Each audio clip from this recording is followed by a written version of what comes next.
জান্নাতে পাখির গোশত খাওয়াবো, ওয়ালাহমি তায়রিম মিম্মা ইয়াশতাহুন ওয়া হুরুন ঈন কামসালিল লুলুইল মাকনুন জাযাআম বিমা কানু ইয়ামালুন। আমি কি বানায় বানায় বলছি নাকি?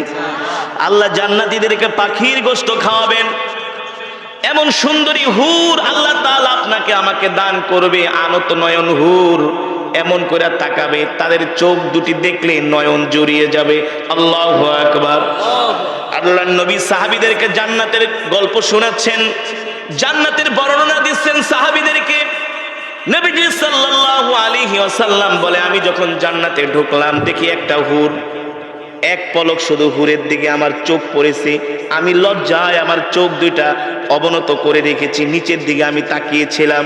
সাহাবায়ে কেরাম জিজ্ঞেস করলেন, ওগো আল্লাহর নবী, ওই জান্নাতের হুর গুলো কেমন? রাহমাতুল লিল আলামিন সাহাবীদের প্রশ্নের উত্তরে বললেন, ও সাহাবীরা, ওই জান্নাতের হুরেরা যদি একবার দুনিয়ার দিকে তাকায়া হাসি দিত, হুরদের দাঁতের আলোতে সারা পৃথিবী আলোকিত হয়ে যেত। এই হুর তো আল্লাহ আপনাকে আমাকে এমনিই দিবে না, জান্নাত তো এমনিই দিবে না।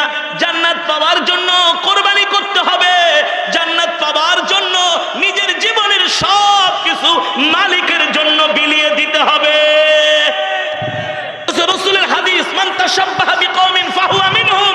যুবক, তুমি কাকে আদর্শ মনে করছো, কাকে ভালোবাসছো, কার জন্য তুমি ভালোবাসা প্রকাশ করছো? যদি সে জাহান্নামী হয়ে যায়, তুমিও তার সাথে জাহান্নামী হবে, কোনো সন্দেহ নাই। তুমিও তার সাথে। 3 দিন আগে পত্রিকায় দেখলাম ফুটবল খেলা হয়েছে 4 দিন আগে ব্রাজিলের।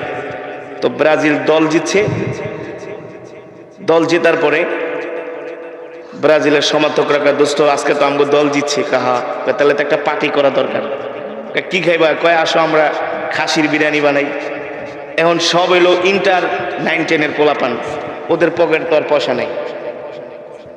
তোরা চান্দা মান্দা দিয়া 700-800 টাকা উঠাইছে।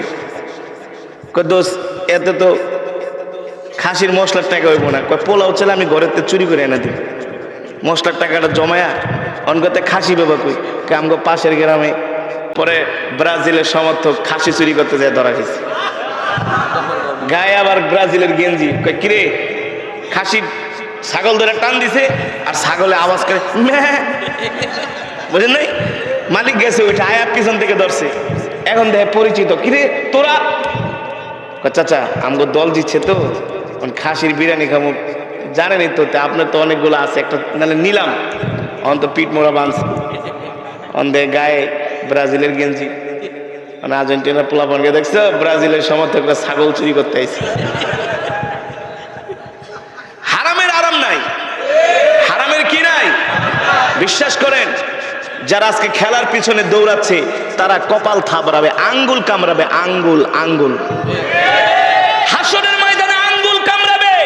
ওয়ালাউ তারা ইয উকিফু আলান নার ফাকালু ইয়া লাইতানা নুরাদ্দু আলা নুকাযযিবা বিআয়াতি রাব্বিনা ওয়া নাকুনা মিনাল মুমিনিন। হাসরের ময়দানে জাহান্নাম দেখে তারা আঙ্গুল কামড়াবে আর আফসোস করবে, আল্লাহ দুনিয়ার জমিনে ফুটবল খেলা না দেখা যদি কোরআনের মজমায় যাইতাম তাহলে তো আজকে জান্নাত পেয়ে যেতাম। এক এক হরফে 10 নেকি করে পাইতাম, ঠিক কিনা বলেন? এক খতম করে কোরআন শরীফের সওয়াব পাইতাম, ঠিক কিনা বলেন? মুসলমান, তবে একটা কথা মনে রাখবেন, যারা ইমানদার, যারা মুমিন, তারা সব সময় উল্টা পথে চলতে পছন্দ করে, উল্টা স্রোতে চলতে পছন্দ করে। সারা পৃথিবীর মানুষ গুনার দিকে ধাবিত হয়, মুমিন কখনো গুনার দিকে ধাবিত হয় না। সারা পৃথিবীর মানুষ হারাম ভক্ষণ করতে মজা পায়, ইমানদার কখনো হারাম ভক্ষণ করে না, না খায়া থাকে, চোখ দিয়ে হারাম জিনিস দেখে না, ঠিক কিনা বলেন? ফুটবল খেলা দেখা হারাম না হালাল? হারাম, কুল্লু হারাম, ঠিক কিনা বলেন? ফুটবল, ক্রিকেট, যত খেলাধুলা আছে, গান বাজনা, আমার মুখের কথা না, আল্লাহর কোরআন বলছে ওমিনান নাসি মান ইয়াশতারি লাহওয়াল হাদিস। আল্লাহর কোরআন বলছে যে তোমরা টাকা পয়সা দিয়া গান বাজনা ঢোল তবলা যেগুলো দিয়ে মানুষকে হারাম আনন্দ দেওয়া হয়, ওই সমস্ত ক্রয়ে তোমরা টাকা পয়সা দিয়ে করো না, তাহলে জাহান্নামের আগুনে তোমাদেরকে জ্বলতে হবে। ঠিক কিনা বলেন? অথচ আল্লাহর বান্দারা, আপনারা কোরআনের মজমায় বসে বসে কোরআনুল কারীমের তেলাওয়াত শুনছেন, আমার মুখের কথা না, আল্লাহ নিজে বলছেন ওয়াইদা কুরিআল কুরআনু ফাসতামিউ লাহু ওয়া আনসিতু লাআল্লাকুম তুরহামুন। আল্লাহ রাব্বুল আলামিন বলেন, নবী দুনিয়ার মানুষদেরকে বলে দেন, যখন তাদের সামনে কোরআনের তেলাওয়াত করা হয় আর আমার বান্দারা যখন বসে বসে জমি আমার কোরআনের তেলাওয়াত শুনি, তখন আমি আল্লাহ তাআলা তাদের উপরে আসমান থেকে রহমত নাজিল করি। আপনারা যে কোরআনের মজমায় বসে কোরআনের তেলাওয়াত শুনছেন, আল্লাহর রহমত নাজিল হয়েছে। আল্লাহু আকবার। আল্লাহ তাআলার অগণিত রহমতের ফেরেশতারা আমাদের জন্য দোয়া করতেছে, আল্লাহুম্মা গফির ওয়ারহাম, আল্লাহুম্মা গফির ওয়ারহাম। আল্লাহ, আপনার যেই বান্দারা কোরআনের মজমায় বসে বসে কোরআনের তেলাওয়াত শুনতেছে, আমরা ফেরেশতারাও তাদের জন্য দোয়া করলাম, আল্লাহ আপনি তাদের তামাম জিন্দেগীর গুনাহগুলো ক্ষমা করে দেন। ফেরেশতারা আমাদের জন্য দোয়া করে, আল্লাহর জমিনও দোয়া করে। জাহান্নামীদের তুলনায় জান্নাতীদের সংখ্যা হবে কিন্তু কম। কি হবে? কম হবে, কম। কারণ কি সব তো ফুটবল খেলার পিছনে দৌড়াইতেছি। এখন যে দেখেন প্রতিটা দোকানে দোকানে বসতে পারে 10 জন 100 জন দাঁড়ায় দাঁড়ায় খেলা দেখতেছে, হারাম মজা নিচ্ছে, হারাম। আরে ইমানদার তো দুনিয়াতে হারাম মজা নিবে না, তারা তো মজা করবে জান্নাতে। যে কোথায়? ইমানদার মুমিনদের আসল বাড়ি দুনিয়ায় না। মুমিন ইমানদাররা দুনিয়াতে আরাম করে না, আয়েশ করে না, মজা নেয় না। ইমানদার ও মুমিনের আসল বাড়ি হলো জান্নাত। কোথায়? ওই জান্নাত তো আর কুমিল্লার মাতৃভান্ডারের রসমালাই না, টাঙ্গাইলের চমচম না, সেই বগুড়ার দই না, টেকের হাটের রসগোল্লা না। জান্নাত এমন জান্নাত, জান্নাত পেতে হলে স্যাক্রিফাইস করতে হয়, কোরবানি করতে হয়। নিজের আকাঙ্ক্ষাকে, নিজের ইচ্ছাকে আল্লাহর জন্য কোরবানি দিতে হয়। যেমন মন চাইতেছে হারাম ফুটবল খেলা দেখার জন্য, নফস চাইতেছে হারাম ফুটবল খেলা দেখার জন্য যাবে, কোন বেগানা মহিলার সাথে দেখা করার জন্য যাবে, নাচ গান সিনেমা, মোবাইলটা টান দিছেন, একটা অশ্লীল ছবি আপনার চোখের সামনে ভেসে উঠছে, একটা অশ্লীল গান, কোন নায়িকা গায়িকা অঙ্গভঙ্গি করে এমন ভাবে গাইতেছে, আপনাকে আকর্ষণ করতেছে, আপনার মন চায় ওই হারাম জিনিসটা দেখার জন্য। কিন্তু যখন ওই হারাম জিনিসটা আল্লাহর জন্য দেখা বন্ধ করবেন, নিজের নফসের সাথে জিহাদ করবেন, নিজের নফসকে দমায় রাখবেন, গুনাহ থেকে বেঁচে থাকবেন, তখনই আল্লাহ আপনাকে আমাকে জান্নাত দিবে। এত সোজা না। দুনিয়াতে আকাম কোকাম করবা, মেসি আর নেইমারের গেঞ্জি গায়ে দিয়ে ঘুরবা, আর বাইক চালাইবার ফটকামি করবা, চুলগুলা রাখবা বান্দরের মতো, হ্যাঁ, চুলের ভিতরে কালার করবা 6 রকমের, দেখতে দেখা যায় হারামজাদার মতো। মুসলমানের কোন চরিত্র চেহারা তোমার মধ্যে ফুটে ওঠে না। আল্লাহ তোমাকে এত সোজা জান্নাত দিয়ে দিবে? এত সোজা না, এত সোজা না। আল্লাহর জান্নাত পেতে হলে নিজের জীবনটাকে আল্লাহর জন্য সঁপে দিতে হবে। ঠিক কিনা বলে? নিজের জীবন সঁপে দিতে হবে, এত সোজা না। এই জান্নাতের জন্য রাসূলের সাহাবী হযরতে বেলালকে উত্তপ্ত মরুভূমির মধ্যে চিৎ করে শোয়া, লোহার রড গরম করে করে হযরতে বেলালের শরীরের মধ্যে সেকা দেওয়া হয়েছে, সেকা দেওয়া হয়েছে। যুবক, ইসলাম এদেশে কচুরিপানার মতো ভেসে আসে নাই। 1450 বছর আগে মুসলমান ছিল না, সব ছিল কাফের, বেদিন, পত্তলি নাস্তিক, মূর্তি পূজক, ঠিক কিনা বলেন? ইভেন এই বাংলাদেশে তো এত মুসলমান ছিল না। মুসলমানরা আগে হিন্দুদের মতো ধুতি পরতো। কি পরতো? আমি দেখেছি আমার দাদাকে, আমার দাদা জমিদার ছিল, ধুতি পরতো, ধুতি। আমি দেখেছি আমার দাদিকে হাতে শখা পরতো, বুঝতো না, ছিল মুসলমান কিন্তু কাজ কাম ছিল সব হিন্দুয়ানি কৃষ্টি কালচার, ঠিক না? তো এদেশের মুসলমান ইসলামটাকে কিভাবে জানলো, ইসলামটাকে কিভাবে বুঝলো? সেই হেরা গুহা থেকে কোরআন নাজিল হয়েছে, সেই মক্কার পাহাড়ি পথ ধরে খেজুর বৃক্ষের দেশ, সেখান থেকে বাংলাদেশ হাজার হাজার কিলোমিটার দূর। এখানে ইসলাম কিভাবে আসলো, ভারতবর্ষে ইসলাম কিভাবে আসলো? এমনি এমনি ইসলাম আসে নাই। এই ইসলাম আসার পিছনে আমার নবীর রক্ত রয়েছে, সাহাবীদের রক্ত রয়েছে। সাহাবীদের রক্তের বিনিময়ে, নবীজির রক্তের বিনিময়ে, হক্কানি অলি আউলিয়াদের রক্তের বিনিময়ে, হক্কানি আলেমদের রক্তের বিনিময়ে সারা পৃথিবীতে ইসলাম ছড়িয়ে পড়েছে। এমনি এমনি ইসলাম আসে নাই। রাসূলের সাহাবীদেরকে জিহাদের ময়দানে জীবন দিতে হয়েছে। রাসূলের সাহাবীরা দ্বীনের জন্য জিহাদের ময়দানে জীবন দিছে, কাফেরদের তরবারির আঘাত খেয়ে। আর আমার দেশের যুবকরা এখন জীবন দেয় আর্জেন্টিনার পতাকা লাগাইতে যায়। কথা বলেন, কথা একটাও ব্যাঠিক বলেছি? একটাও ব্যাঠিক বলেছি? এখন ফুটবল খেলার বক্তরা আমার চরমভাবে গালাগালি করতেছে, প্রত্যেকটা হুজুর ধরে লয়েছে, খালি আমগো বিরুদ্ধে করতেছে। আবার বলে যে হুজুর মনে হয় তাহলে আর্জেন্টিনার ভক্ত, আমগো ব্রাজিল গো ছাগল চোর করছে। আরে বেটা, আমরা হুজুররা এইসব ফুটবল খেলার দিকে থুতুও ফালাই না। খেলাধুলা সব জান্নাতে যায় করুন, কথা না? জান্নাতে কি কোনো কিছু বাদ থাকবো নাকি? আরে না, 70 টাকার হুর দিবে। কয়টা? কয়টা? বিশ্বাস হয় না? হুজুর 70টা হুর কি মাথায় দিব না, পিঠে লুবো না, কুলে লইয়া নাচুন? আরে আল্লাহ একটা জান্নাতে দিবে 10 দুনিয়ার সমান।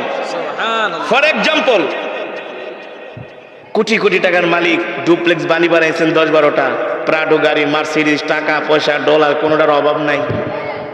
যেদিকে তাকান শুধু সুখ আর টাকা খরচ করার কোনো জায়গা পান না। ওই সময় মনের ভিতরে আকাঙ্ক্ষা জাগে কি জাগে না? জোরে বলেন। তো আল্লাহ দুনিয়া থেকে তো আপনি জীবনটাকে তেজপাতা করে দিয়েছেন, জীবনটাকে শেষ করে ফেলাইছেন, আল্লাহর জন্য নফসটাকে পুরায় ফেলাইছেন। নফস চাইছে একটা সিগারেট খাইতে, খান নাই। নফস চাইছে মদ খাইতে, খান নাই। নফস চাইছে বেগানা মহিলার নাচ দেখতে, দেখেন নাই। নফস চেয়েছে সব মানুষ দোকানে বৈশা বৈশা বাংলা সিনেমা দেখতেছে, হাসি তামাশা করতেছে, সেখানে যেতে যান নাই। সব কিছু মালিকের জন্য কোরবানি করছেন। তো মালিক কি পুরস্কার দিবে না? জোরে বলেন, দিবে না? অবশ্যই দিবে। কি পুরস্কার? আল্লাহ বলে, যারা দুনিয়াতে আমার জন্য স্যাক্রিফাইস করবে, কোরবানি করবে, নিজের নফসটাকে আমার জন্য দমায় রাখবে, সব কিছু আল্লাহর জন্য কোরবানি দিবে, আল্লাহ বলেন তাদের জন্য আমি এমন জান্নাত রেডি করে রেখেছি, যেই জান্নাত কোনোদিন তারা চোখ দিয়ে দেখে নাই, তারা কল্পনাও করতে পারে না। এত সুন্দর জান্নাত আমি আল্লাহ তাদের জন্য বানায় রেখেছি। জান্নাত। এই কারণেই তো রাহমাতুল লিল আলামিন মিরাজ থেকে যখন জান্নাত দেখে আসলেন, সাহাবীদের সামনে জান্নাতের আলোচনা করতেছেন আল্লাহর পয়গম্বর। সাহাবীরা জিজ্ঞেস করলেন, ওগো নবীজি, আপনি জান্নাতের মধ্যে কি কি দেখছেন? বলে, ও সাহাবীরা, আল্লাহ তাআলা জান্নাত এত সুন্দর করে বানাইছে জান্নাতীদের জন্য। জান্নাতের মধ্যে যত আসবাবপত্র আছে, জান্নাতের মধ্যে আল্লাহ তাআলা ব্যবহারের জন্য যত আসবাবপত্র বান্দাদেরকে দিবেন, জান্নাতীদেরকে দিবেন, আল্লাহ তাআলা প্রত্যেকটা আসবাবপত্র আল্লাহ স্বর্ণ দিয়া বানিয়েছেন। স্বর্ণের চিরুনি দিয়া চুল আশ্রাবেন, গোল্ডের চিরুনি। এই দুনিয়া এটা কল্পনা করা যায়? স্বর্ণের চিরুনি দিয়া চিরুনি আশ্রাবেন, চুল আশ্রাবেন। আপনার জন্য আল্লাহ তাআলা যে ব্যবহারের জিনিসগুলো রাখবে সব আল্লাহ স্বর্ণ দিয়া বানাবেন। আল্লাহু আকবার, আল্লাহু আকবার। আপনি আর আপনার সঙ্গিনী দুইজনে সামনাসামনি বসবেন। আল্লাহ তাআলা বলে তোমরা সামনাসামনি বসার পরে তোমাদের খাবারের দরকার হবে। আল্লাহ বলে আমি আল্লাহ সেই দিন জান্নাতে তোমাদের জন্য পাখির গোশতের ব্যবস্থা করব। আল্লাহু আকবার। হাদাইকা ওয়া আ'নাবা ওয়া কাওয়াইবা আতরাবা ওয়া কাসান দিহাকা লা ইয়াসমাউনা ফিহা লাগওয়ান ওয়ালা কিযাবা। আল্লাহ তাআলা কোরআনুল কারীমের 30 পারায় সূরা নাবার মধ্যে 2য় পৃষ্ঠার মধ্যে আল্লাহ বলছেন তোমাদের জন্য আমি আল্লাহ জান্নাতের মধ্যে আঙ্গুরের বাগানের ব্যবস্থা করব। আল্লাহু আকবার। আঙ্গুরের বাগান জান্নাতের মধ্যে আঙ্গুরের বাগান থাকবে। সাহাবীরা প্রশ্ন করলেন ও আল্লাহ, বলে একটা আঙ্গুর এত বড় হবে, একটা আঙ্গুরের জুস 10 জন মানুষেও খেয়ে শেষ করতে পারবে না। পাখির গোশত অনেক মজা। পাখির গোশত খেয়েছেন না? গরু, খাসি ঠাসি যা বলেন, হরিণ টরিণ, সবচেয়ে পাখির গোশত মজা। সুবহানাল্লাহ বলেন। আল্লাহ তাআলা পাখির গোশত খাওয়াবেন মানুষদেরকে, জান্নাতীদেরকে। বানায় বলতেছি, আল্লাহর কোরআন খুলে দেখেন সূরা ওয়াকিয়ার মধ্যে আল্লাহ বলছেন আমি আল্লাহ তোমাদেরকে জান্নাতে পাখির গোশত খাওয়াবো। ওয়ালাহমি তায়রিন মিম্মা ইয়াশতাহুন ওয়া হুরুন ঈন কামসালিল লুলুইল মাকনুন জাযাআম বিমা কানু ইয়ামালুন। আমি কি বানায় বানায় বলছি নাকি? আল্লাহ জান্নাতীদেরকে পাখির গোশত খাওয়াবেন। এমন সুন্দরী হুর আল্লাহ তাআলা আপনাকে আমাকে দান করবে। আনত নয়ন হুর এমন করে তাকাবে, তাদের চোখ দুটি দেখলে নয়ন জড়িয়ে যাবে। আল্লাহু আকবার। আল্লাহর নবী সাহাবীদেরকে জান্নাতের গল্প শোনাচ্ছেন, জান্নাতের বর্ণনা দিচ্ছেন সাহাবীদেরকে। নবীজি সাল্লাল্লাহু আলাইহি ওয়াসাল্লাম বলে আমি যখন জান্নাতে ঢুকলাম দেখি একটা হুর, এক পলক শুধু হুরের দিকে আমার চোখ পড়েছে। আমি লজ্জায় আমার চোখ দুইটা অবনত করে রেখেছি, নিচের দিকে আমি তাকিয়েছিলাম। সাহাবায়ে কেরাম জিজ্ঞেস করলেন ওগো আল্লাহর নবী ওই জান্নাতের হুরগুলো কেমন? রাহমাতুল লিল আলামিন সাহাবীদের প্রশ্নের উত্তরে বললেন ও সাহাবীরা, ওই জান্নাতের হুরেরা যদি একবার দুনিয়ার দিকে তাকায়া হাসি দিত, হুরদের দাঁতের আলোতে সারা পৃথিবী আলোকিত হয়ে যেত। এই হুর তো আল্লাহ আপনাকে আমাকে এমনিই দিবে না, জান্নাত তো এমনিই দিবে না। জান্নাত পাওয়ার জন্য কোরবানি করতে হবে। জান্নাত পাওয়ার জন্য নিজের জীবনের সব কিছু মালিকের জন্য বিলিয়ে দিতে হবে, ঠিক না? কিন্তু সারা দিন দেখবেন ফুটবল খেলা, সিনেমা, বলবেন মিথ্যা কথা, এমন গাঁজাখড়ি মিথ্যা কথা বলে মানুষ, ঠিক না? যেটা মানে মাথায় ধরে না। খারার উপরে মিথ্যা কথা, লেনদেনের ঠিক নাই, ওয়াদার ঠিক নাই, কমিটমেন্টের ঠিক নাই। নামাজ একক তো পড়ে না, নামাজের জন্য ডাকলে বলে বেটা তুই নামাজ পড়ছ না, আমি পড়ি না, তোর চাইতে আমার ঈমান মজবুত আছে। আমরা বলি গোড়ার ডিম আছে, ঠিক না? সব ধোঁকাবাজি কথা। আল্লাহ কোরআনের মধ্যে বলছেন ওয়ামাল হায়াতুদ দুনিয়া ইল্লা মাতাউল গুরুর। ও নবী দুনিয়ার মানুষদেরকে বলে দেন তারা যাতে দুনিয়ার ধোঁকার মধ্যে না পড়ে। এই যুবক তুমি বুঝতেছো না, ও যুবক তুমি বুঝতেছো না, ও মুসলমান ভাই বোনেরা আপনারা বুঝতেছেন না। আল্লাহ বলছেন দুনিয়াটা হলো একটা ধোঁকা। কে বলছেন? আমি বলছি না। ওয়ামাল হায়াতুদ দুনিয়া ইল্লা মাতাউল গুরুর। আল্লাহ বলছেন দুনিয়াটা একটা ধোঁকা। লা ইয়াগুররান্নাকা তাকাল্লুবুল লাযিনা কাফারু ফিল বিলাদ মাতাউন কলিল সুম্মা মাওয়াহুম জাহান্নাম ওয়া বিসাল মিহাদ। দুনিয়াটা একটা ধোঁকা। আর কাফেরদের যত সম্পদ আছে এই সম্পদ দেখে তোমরা ধোঁকায় পড়ে যেও না। কাফেরদের সম্পদ হলো একটা ধোঁকা, ঠিক কিনা বলেন? কিছু মানুষ বলে সমাজের মধ্যে যারা গুনাহ করে, ব্যভিচার করে, সমাজের মধ্যে যারা সুদ খায়, ঘুষ খায়, তাদের সম্পদ বেশি, আর আমি 5 ওয়াক্ত নামাজ পড়ি, আমার কিছুই নাই। আল্লাহ বলে ওই সমস্ত সম্পদ দেখে তোমরা লোভে পড়ে যেও না, কারণ আমি আল্লাহ তাদেরকে দুনিয়া দিছি, আখিরাত তাদের জন্য নাই, ঠিক না? আল্লাহ বলে তোমরা শুধু আমার হুকুম মানো, আমার গোলামি করো, আমার গোলামি করো। আমি আল্লাহ তোমাদের জন্য এমন নিয়ামত রেখে দিয়েছি, এমন রিজিক রেখে দিয়েছি যা তারা তোমরা কোনোদিন কল্পনা করতে পারো না। এ বান্দা কেমন নিয়ামত, কেমন নিয়ামত!